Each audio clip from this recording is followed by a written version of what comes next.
did. Okay, well, that's kind of weird. All right, well, looks like people are going to have to get the audio this week. We'll see how it Well, turns at least out. they're going to miss 3 minutes of the show. Oh. Well, I don't know that I can splice them to. Well, great, more technical We'll find issues. out. This is awesome. No, so But that it's was more. It's an opinion still, though. I mean, okay. So when you're talking about darts now, and you're talking about choking, you've missed in your life, and you've missed too. Under Absolutely. pressure, you miss a double. Now, did you choke? I suspect that sometimes you do and sometimes you don't. Right? Sometimes you miss. sure. I mean, personally, for me, there were times that I know for a fact I tightened up and choked on something. I give you an example. I was playing Kevin McDine in the to qualify to get to win our board. So it was the board final to get into the Vegas Desert Classic. I don't know how many. It was the year Taylor ducked me. I was supposed to be on Taylor's board. He didn't Right. show up. So it was me and Kevin McDine in the board final. If I hit a dime for every time I heard that story. Well, I played pretty well. I played pretty good. Yeah. And back then, you were playing best of 5 sets. Mm-hmm. So it was 2-2.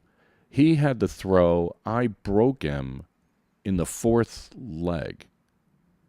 Or I had the throw. I broke him in the 4th leg down 2-1 to go to 2-2. My throw, 5th leg. He missed his 12 darter. He had a whack at double 12 for a 12 darter to win the match. He whiffed on it.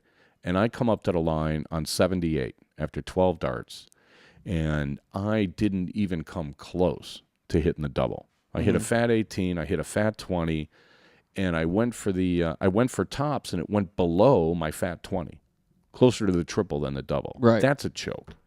That's somebody who is not comfortable under the pressure he's under and does not make his normal stroke. Right. I totally Well, choked. I don't disagree with that. He came up to the line, hit his 12, won the match, and to this day, this is like 5 years ago, this is one of the times that it really bugged me. Mm-hmm. Now, it doesn't bug me that I missed. It bugs me how I missed. Like I Sure. didn't have enough composure to be like, okay, put a good stroke on this one, right? We talked about Sawyer was 1 dart away from leveling the World Cup match, right? And, he put it right in the corner of the double 20 and the fat 1, and I'm like, well, I don't think that was a choke. I looked at the tape. He missed, obviously, but I wouldn't classify that as a choke. Right. Neither would Right? He's under plenty of pressure, right? But sometimes, darts don't go in. Well, yeah, obviously. So, Well, yeah. I mean, but you didn't seem to think that this was a fair way of... because it all started with the Romo thing because you said he choked, and I completely disagree because you're making my argument with that because he tried to throw the ball and he threw to the wrong receiver, but he tried to throw it in a certain spot and he just missed. To me, that's not a choke. He was trying to make a play. He's under pressure. He's under duress from the defensive line. So I took offense to that, and then we got in this whole conversation about choking and this and that, and then I brought up Bill Buckner, and then you said he didn't choke when the ball goes between his legs. No way he choked. No way Okay, he choked. he didn't make his normal defensive play. Yes, on he it. did. The guy was like hobbled for 10 years. He bent over. He had his glove down. The ball went between his leg and his glove. What are you going to do? I don't want to irritate all our Boston listeners, but so and then I don't consider that a choke. Right. That's where it all escalated from, and then I asked you about what Denkinger's what call choking in well, in I darts think, was. I think umpires choke. I think Denkinger choked on that call at first in what was it, Kansas City and St. Louis? St. Louis in the World I Series. think apparently he just the referee in the windmill choked on the double 10. Well, you wonder about that. You wonder if the referee choked or if he just missed it, or if he just blew it. I mean, it's hard to tell just based on the fact that a guy makes a mistake. You have to kind of watch him. Like, here's an example. Does a ref choke, or does a ref just not pay attention and just? How do you? But he's standing right there at the board. Did he lean in and look? I mean, I've chalked where I have to He might have lean just in been to lazy. look and see something. Okay, He could have just do been you want me lazy to? and- Do you want to see the picture of this? Because Well, does it show the guy like I don't want to see a picture of the dart it's not- missing. it's I not know even, it missed. It's not even close to the wire. I mean, even if you were standing a distance away. It's What did not the even- bookies do on this? Did they not pay off the match? I can't find anything on God, it. I think Okay. you would. I I think you'd looked. have to. Well, it's going to raise questions. Yeah. I mean, that's one of those, kind of things that they're going to have to iron this stuff out with because it happened with Taylor. Now it's happened with this. So they're going to have to come up with some way. And it's kind of funny. With the PDC, they have so many gaming sponsors that, they'll work with them and they'll be like, I'm sure the PDC will just be like, well, what do you want us to do? Right? Because you can't go back in time. Right. Right? Absolutely. So it's like, are you going to give players a chance to appeal and be like, hey, I checked the video on that. I don't think it was in. Well, it's just like every other sport, though. I mean, they come back and say, well, the Pac-10 comes back and says, yes, the referees blew it. There's nothing you could do. All they do is they this apologize. Is pretty cut and dried. Well, sure. I've never seen like a soccer thing where they said it was in the net and it was in the stands. Well, yeah. I mean, at some point, right. I mean, I don't it's think you pretty can. cut and dried. Wow. I don't know. Some sports are impossible to. Obviously. I mean, they can protest in baseball, and maybe wait till next year. One out of 2,000 would ever hold up, if even that many. I mean, like a protest never goes through. I don't know. I mean, it's kind of weird for it to be like the match-winning dart, and then they're walking off the stage. You can't bring them back. No. I don't know how you could miss that. I don't know how you could not see that it wasn't in. Although, if the referee's on the right. And the dart misses to the right of the double 10. There's, what is it? The parallax effect, whatever you call the camera angle where it may have looked like it was in. Right. And okay, but when maybe you go that's up, what he wanted to see. I mean, I don't know. That's where. But that's you as a player, though. I realize you go up to pull your dart out, it's not in. I mean, it depends. You know what? To be honest with you, I have pulled my darts without looking plenty of times. Because it happened to me, the other day where I marked up an extra 20 because I thought it was in the 5. I was playing 01. And I told the chalker 85, and I'm like, oh, wait a minute. It's 100. That's in the 20.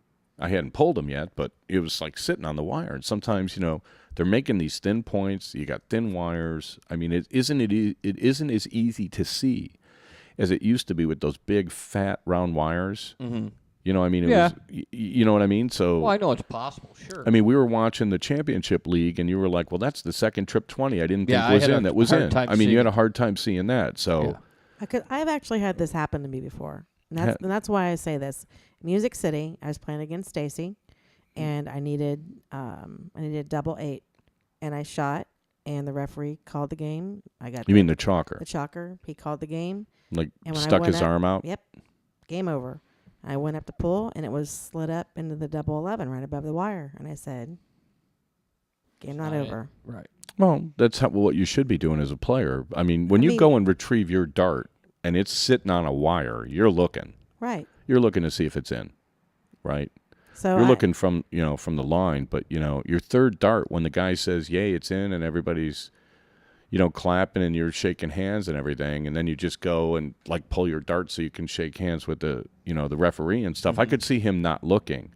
I mean, look at the tape. If you see a tape of the guy pulling his dart, look and see if he actually saw it. If he saw it, then I've got an issue with that guy. Right. But if you turn around to your opponent, shake that's his a hand, sportsmanship issue. If you turn around to your opponent, shake his hand, because you don't go up and touch your darts, and you're walking to the dartboard and you're looking at the chalker and you're looking at the referee and you're shaking their hands, and I can see it, but I agree with you.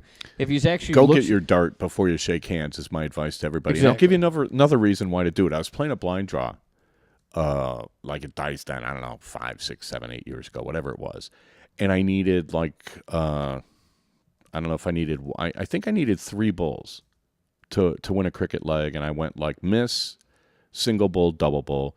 Turned around, shook hands, and, it's double, so I got to shake hands with 2 people. Turn around to get my dart, and it's in the single. Mm-hmm. I got 2 in the single, and the chalker's just there. He's waiting. Right, because what he did was he took my dart out, put it out of the double, put it in the single as a prank. Oh, did he really? Right. Oh, yeah. And, those are the, I can't see you getting away with that on TV, but go funny. Get your dart. If there's one thing you're going to get from this show. Did he let you know eventually after you turned around? And no, well, he didn't say anything, and I'm like, oh, Jerry, what are you kidding me with this? And then we just sort of laughed and, walked away. So, I mean, it wasn't, everybody knew it was in. They saw him, like, as they were shaking hands with me, they saw him do it, right? Yeah. So it was like, but They could have easily have been like, "Oh, that's not in. Look, see, it's not in. It's Right. not in." And I'd be like, You'd have no recourse. You'd be like, it was dead center. There was no question about it. I'd have been like, no way. However, when something's on the wire, go look. As a player, you have to protect yourself from stuff like this. There was a guy that I knew that played some little, I think it was like a $3,000 tournament in Boston. And it's the deciding leg in an 0-1 game. And he tells me that, and his girlfriend was chalking. So he's sitting on like 40, and this guy's on like some impossible out. Like he doesn't think he's going to take out like, I don't know. 164 or something. Yes, it wasn't quite that bad. But anyway, the guy throws like trip 20, double 20, and then goes for the double 10. And he's like, it was outside by 3 inches. He goes, grabs his dart, and says, "Nice game." Takes the ticket and runs over to report himself as the winner. And the guy's standing there like, asking his girlfriend, "Was it in?" And she's like, "I don't know." And so now he's taking it out on her. The guy's already gone, saying it was in and already pulled his dart. What are you going to do then? Yeah. You know what I mean? So, I mean, as players, you're kind of like, especially in these, I don't want to call them amateur tournaments, but I mean, they're not TV cameras. We don't have, referees for every match and stuff like that. You have to verify this stuff, right? There's a guy in Chicago. The chalker didn't say anything in that instance? Well, when you're chalking on the left and it's all the way on the right, you can't see without making an effort. You can't just stand there and see if everything is in when you're crowding the wires. You just can't do it.